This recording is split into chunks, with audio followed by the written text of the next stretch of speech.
Triângulo da comunicação ou estratégia da persuasão. Quando falamos de estratégia, há inúmeras, várias, muitas estratégias para a comunicação, para a aula, palestra e assim por diante.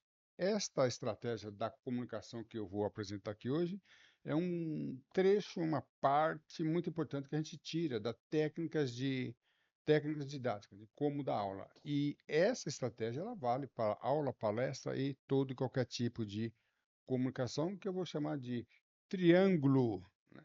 Triângulo da comunicação. E eu vou explicar nesse nosso bate-papo por que que é que eu chamo de triângulo da comunicação. Tudo bem? Eu sou o professor Calazans e para mim sempre um grande prazer tê-los a bordo. Triângulo da comunicação ou estratégia de persuasão. Vamos lá?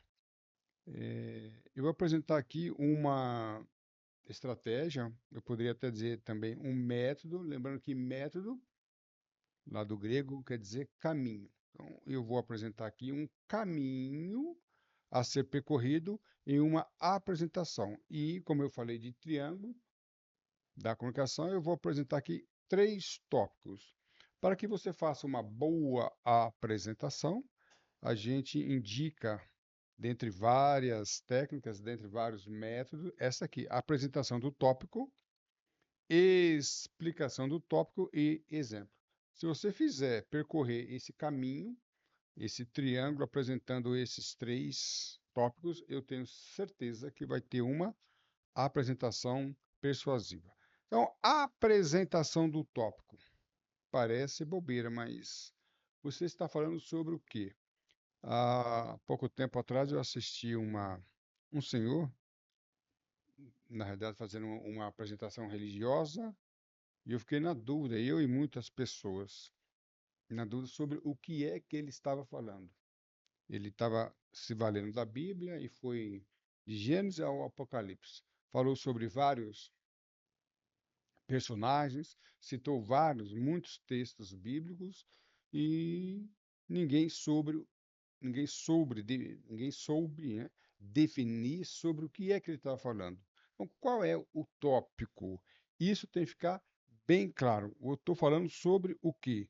Posicionamento. Hoje eu vou falar sobre direito aeronáutico. Hoje eu vou falar sobre neurociências. Hoje eu vou falar sobre direito penal. O que é que você está falando? Ou dentro do teu assunto, dentro do seu tópico, como é que você se posiciona? Eu chamo de posicionamento. Um exemplo aqui, história da aviação. Vamos supor que eu vou falar de história da aviação. Mas o que é que eu vou falar sobre história da aviação? Tem muita coisa. Olha, hoje eu vou falar sobre aviação geral. Ou eu vou falar sobre aviação militar. Vou falar hoje sobre a aviação executiva. Eu vou falar sobre a aviação comercial. Mas qual aviação comercial? Brasileira, internacional? Se posicionando é muito importante. E, às vezes a gente vê em algumas palestras, apresentações, aulas, as pessoas fazendo perguntas que nós chamamos de perguntas impertinentes. Aí, o que é pergunta impertinente? É aquela pergunta que não tem pertinência temática. Eu estou falando sobre A e o aluno, o membro da plateia, pergunta sobre B. Então, perguntas impertinentes são aquelas perguntas que não têm pertinência temática. Mas, muitas vezes, o problema não é do interlocutor, não é do aluno, não é do membro da plateia. O problema, às vezes, é do próprio apresentador, que ele não definiu sobre o que ele vai falar. Eu vou falar sobre história da aviação. Como eu não defini, não posicionei, não apresentei o tópico, a pessoa pode perguntar, fazer perguntas sobre aviação geral, aviação militar, aviação internacional e assim por diante. Então, quando nós nos posicionamos, fica bem, fica bem interessante para todo mundo. Então, a apresentação do tópico posicionamento, isso é importante. Repito, você vai falar sobre o quê? Muitas pessoas ficam perdidas ao assistir uma apresentação porque não foi definido. Olá, pessoal, tudo bem? Hoje eu vou falar sobre história da aviação, mais especificamente história da aviação militar. Posicionei? Pronto. meio caminho andado, para evitar perguntas impertinentes, perguntas que não têm pertinência temática, ou seja, não pertence ao tema que eu estou falando. E aí, por exemplo, a apresentação do tópico, vamos lá. Vamos supor que eu vou falar sobre negligência. O que é negligência? Então, negligência, vou falar sobre negligência na esfera penal e uma das modalidades da conduta culposa. Então, vamos supor que eu vou dar uma aula e sobre direito penal, o assunto é conduta culposa e hoje é negligência, tá bom? Então fica bem claro, a modalidade da conduta culposa, na realidade a conduta culposa tem três modalidades, a imperícia, a imprudência e a negligência. Mas hoje eu vou falar sobre negligência, para que ninguém fique perguntando sobre a imperícia, sobre a imprudência. O assunto hoje é sobre negligência. E aí, a apresentação do tópico tem muito a ver com o que nós chamamos em técnicas didáticas de objetivo. Qual o objetivo desta aula? O objetivo, lembrando, eu sempre comparo uma apresentação a uma viagem. O objetivo é o destino. Qual o destino? O destino de hoje, o objetivo de hoje não é aprender imprudência nem perícia. O objetivo, o alvo de hoje, o nosso destino é aprender negligência. Então, e que isso fique bem claro. Identificar, esse é o aluno, né? Identificar a modalidade de negligência na conduta culposa na esfera penal. Pronto. Apresentei o tópico. Você vai falar hoje. Hoje eu vou falar sobre a vida de Moisés. Hoje eu vou falar sobre a vida de Davi. Hoje eu vou falar sobre aviação, né? E vocês vão identificar a importância da aviação comercial brasileira no cenário internacional. Pronto. Isso tem que ficar bem claro para o aluno. O aluno, o membro da plateia, ele precisa saber, ainda que a gente faça algumas relações com outras áreas, e muito cuidado com essas relações, a apresentação do tópico está muito relacionado com o objetivo. Quando o aluno sai da aula, o membro da plateia, ele sai da aula e sabe, hoje foi falado sobre isto e pronto, acabou. Neurociências. Mas hoje foi falado sobre neuromoduladores. E hoje, dos neuromoduladores, o professor Calazans falou da epinefrina. Pronto. Então, identificar a epinefrina como um neuromodulador dentro do contexto da neurociência. Ficou claro, tá bom? Identificar a modalidade da negligência. Esse é o objetivo, o meu posicionamento é a apresentação do tópico. E aí, a gente pode deixar bem claro aqui, eu posso citar, e claro que devo citar o artigo 18 do Código Penal Brasileiro, culposo. O que é crime culposo? Quando o agente deu causa ao resultado por imprudência, negligência ou perícia. Então, o Código Penal Brasileiro, no artigo 18, inciso 2, define muito bem o que é conduta culposa, mas eu enfatizo que hoje, a aula de hoje, nós não vamos trabalhar com imprudência, não, nem imperícia, sim com a negligência. Tá bom? Posicionei? Posicionei. O que eu vou falar? Conduta culposa? Não, mais especificamente, negligência. Mais especificamente, na esfera penal. Lembrando que a conduta culposa também tem o seu caminho ali na esfera civil. Não é o nosso caso hoje, tanto é que eu estou utilizando o Código Penal brasileiro. Então vamos lá? O aluno, o interlocutor, ele sabe. Hoje, o professor Calazans vai falar sobre conduta culposa na esfera penal, tópico específico, negligência. Está resolvido? Está resolvido. E aí, nós partimos para a explicação. Uma vez que foi apresentado o tópico, né, o aluno sabe para onde ele vai viajar, sabe qual é o seu destino, pegou a estrada, sabe que vai sair de São Paulo para o Rio de Janeiro e acabou. Definido, posicionado, agora nós vamos definir, vamos explicar o que é negligência. O que significa? Negligência é uma conduta que está ligada diretamente ao descuido ou a uma omissão. É não fazer algo que sabia que deveria fazer por preguiça ou desleixo. Tá? Então, isso aqui é a explicação É a definição do que é negligência. A gente sempre deve partir da definição, mas muito cuidado. A definição por si só, ela pode se tornar muito fria, muito intangível e às vezes até complicado. Mas não tem como não partir da explicação, da definição daquilo que está sendo feito. Então vamos lá? Vamos, a título de exemplo, eu pratico uma conduta culposa. Vou dirigir um carro numa estrada, numa via pública, com os pneus carecas, por exemplo, né? E resulta essa minha conduta de dirigir em chuva molhada, pista escorregadia, tem como resultado a perda da direção, atropelamento e morte de uma pessoa, homicídio. Calazans, onde está a conduta negligência? A perícia verifica que os pneus estavam carecas. Então, eu não fiz, eu fui descuidado, eu deixei de fazer a manutenção do carro, né? Eu quis matar, por isso que é culposo. Eu não tive a intenção de matar ninguém. Mas lembrando que, embora eu não tenha tido a intenção de matar, eu agi de tal modo que eu provoquei o resultado. Eu não tive a intenção, mas eu provoquei o resultado. Então, a minha conduta tem ligação direta com o resultado, embora não foi intencional, tá? Então, negligência, não fazer algo que sabia que deveria fazer. O que que eu deveria fazer? Deixar o carro em manutenção perfeita. Tá? Isso é negligência.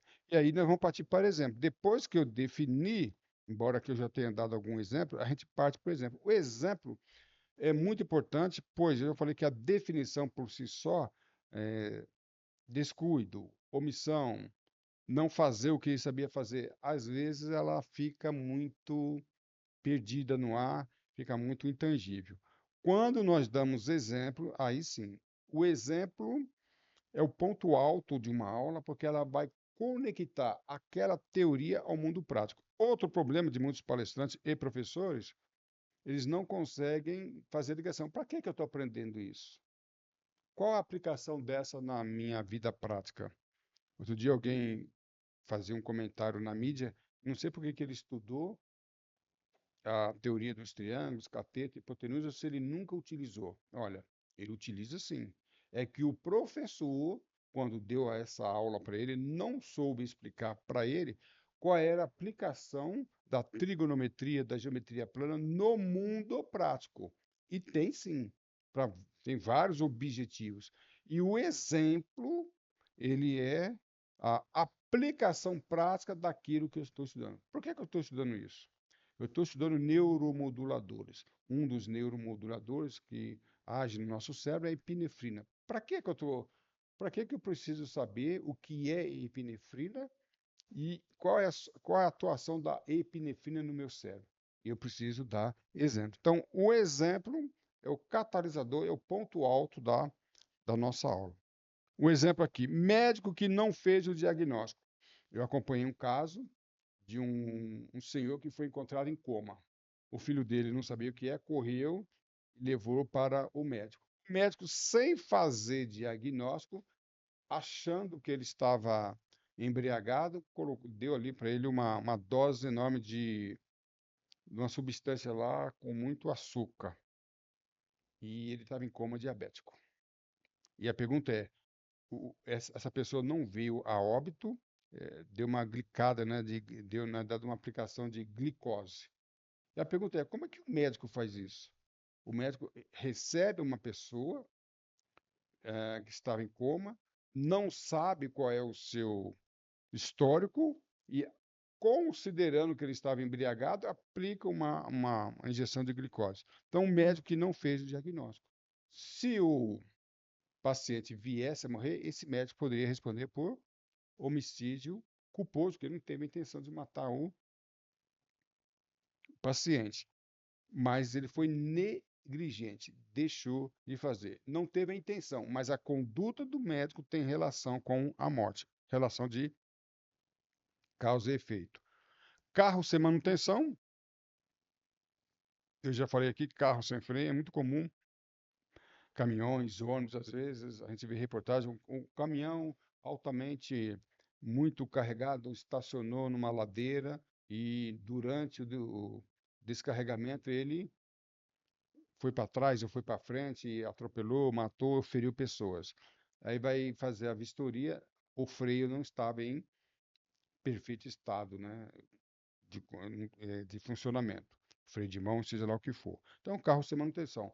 É muito cuidado que na negligência ou na conduta culposa, a pessoa, ele não quis matar. Dá-se a impressão que a pessoa não tem culpa e deve ser absolvido. Não é bem assim. Na conduta culposa, repito, ele não teve a intenção, mas a conduta dele, que pode ser uma omissão, no caso aqui, deixou de fazer a manutenção, a conduta dele desencadeou um resultado. Então, ele é responsável pelo resultado, ainda que não tenha buscado esse resultado. Aeronaves sem manutenção, nós temos muitos casos de acidentes aeronáuticos em que vai fazer a perícia, a investigação, comprova-se que a aeronave não estava em manutenção. Inclusive, no meio aeronáutico, a conduta culposa na negligência é sim muito comum isso aqui. Negligência, é só lembrar N de não fazer, deixar de fazer, tá? Exemplos. Para quem é da área jurídica, a gente dá aqui uma grande dica. Você pode buscar a jurisprudência, inquérito e denúncia. Uma vez, não era na área não era da área da conduta culposa, eu estava dando aula de direito aeronáutico para um grupo de controladores de tráfego aéreo. E um controlador de tráfego aéreo falou que, professor Casas, não é possível dolo na atividade aérea, na função de controlador de tráfego aéreo. Aí eu peguei uma denúncia do Ministério Público Federal e apresentei para ele, olha, existe sim. Mostrei para ele que um promotor público, na verdade um procurador, ele denunciou um controlador de tráfego aéreo por uma conduta dolosa. Então, por que é importante o exemplo? O exemplo é importante para balizar o que você falou, esclarecer, ver a aplicação prática e também comprovar. Ó, isso acontece. Professor, não concordo. Tudo bem, não há problemas da sua concordância ou da sua discordância. Você diz que não consegue ver, você não concorda com o dolo na, na atividade de controlador do tráfego aéreo, mas eu estou mostrando aqui para você que no mundo jurídico, no mundo real, no mundo prático que você vai viver, existe.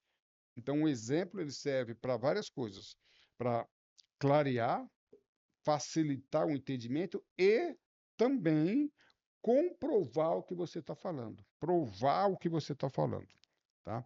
Aqui eu trouxe um acidente muito interessante, não vou entrar em detalhes, é claro, 29 de setembro de 2006, um avião Legacy, fabricação brasileira, pertencente a uma Excel Air, que é uma empresa de táxi aérea americana, e o Boeing da Gol.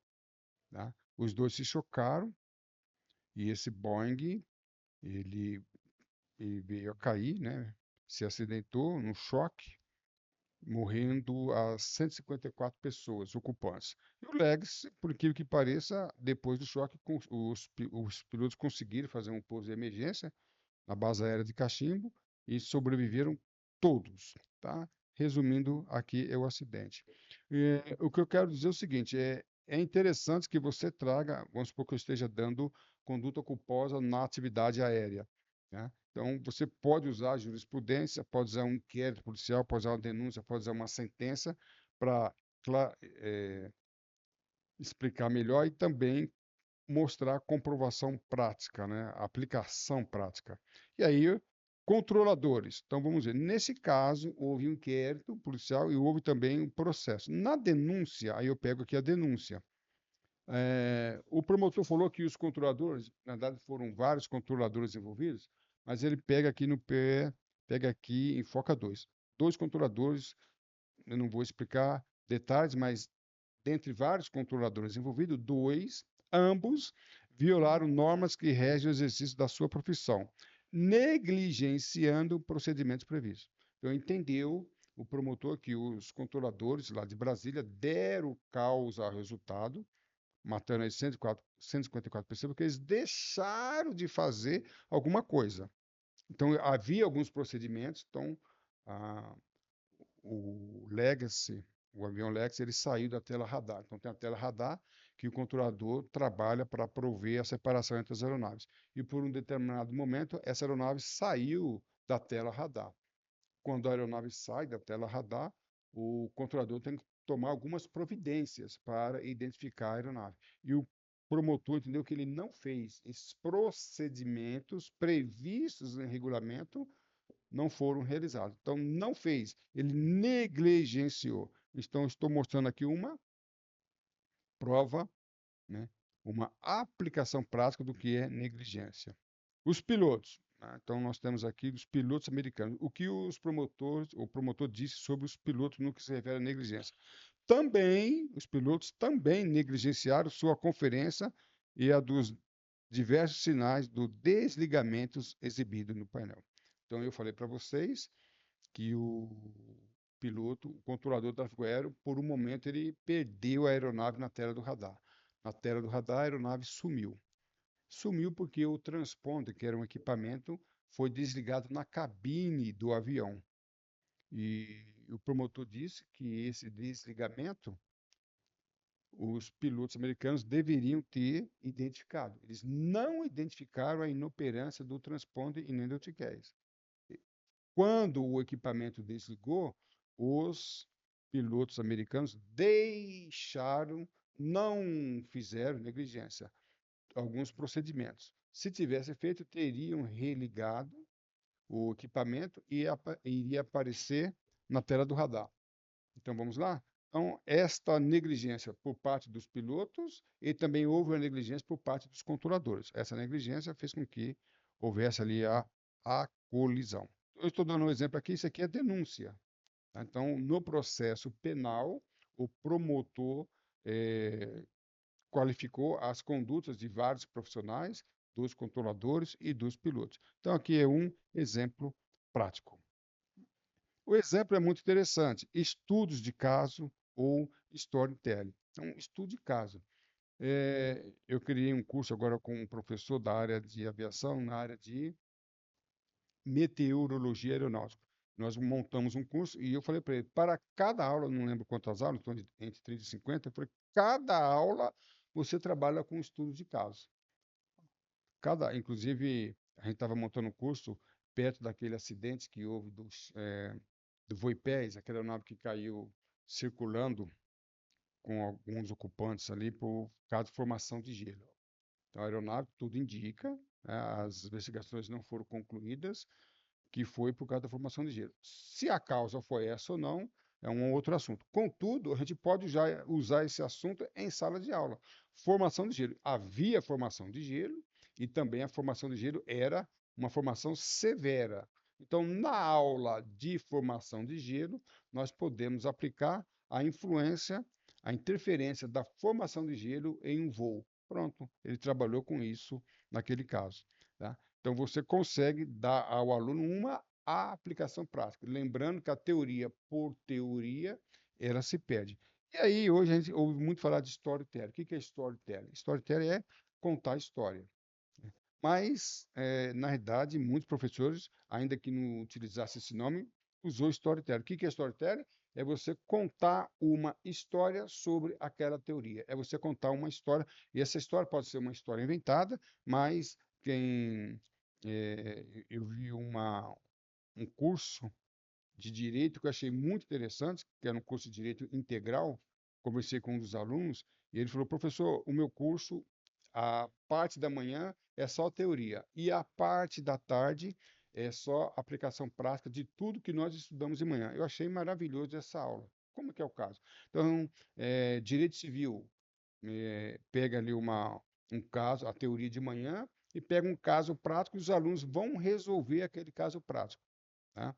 Então, A emprestou o carro de B e B provocou um acidente, e esse acidente trouxe prejuízo ali para a vítima. Quem deve pagar esse prejuízo? O proprietário do carro ou quem provocou o prejuízo?